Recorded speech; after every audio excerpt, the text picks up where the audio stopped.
Assalamualaikum warahmatullahi wabarakatuh.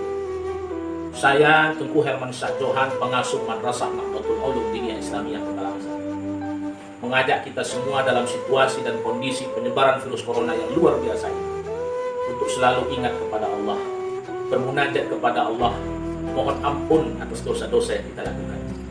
Saat ini kita sedang berjuang maksimal untuk memutus mata rantai penyebaran virus corona, khususnya di Kota Langsa dan umumnya di Indonesia dan Nanggo Aceh Darussalam. Oleh sebab itu, dalam kesempatan ini saya mengajak kita semua, saudara-saudaraku, untuk selalu menjaga diri kita, menjaga keluarga kita, menjaga lingkungan kita dari penyebaran virus corona. Gunakan masker, menutup hidung dan juga mulut saat beraktivitas di luar rumah atau saat berada di tengah-tengah keramaian.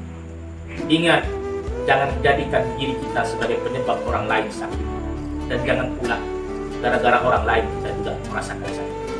Kaidah fikih mengatakan la dharara wa la dirara. Mari mencuci tangan selalu, menjaga kebersihan, karena menjaga kebersihan adalah perintah dari Rasulullah SAW. An-nadhafatul minal. Kebersihan itu adalah bagian dari iman. Yang kedua, saya menghimbau dan mengajak kita semua untuk selalu mematuhi anjuran pemerintah. Dalam hal ini, anjuran pemerintah untuk memutus mata rantai penyebaran virus corona.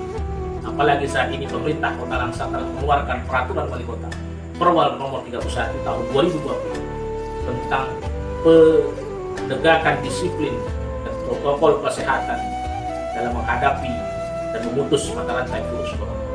Ikuti aturan pemerintah, ikuti aturan ulama.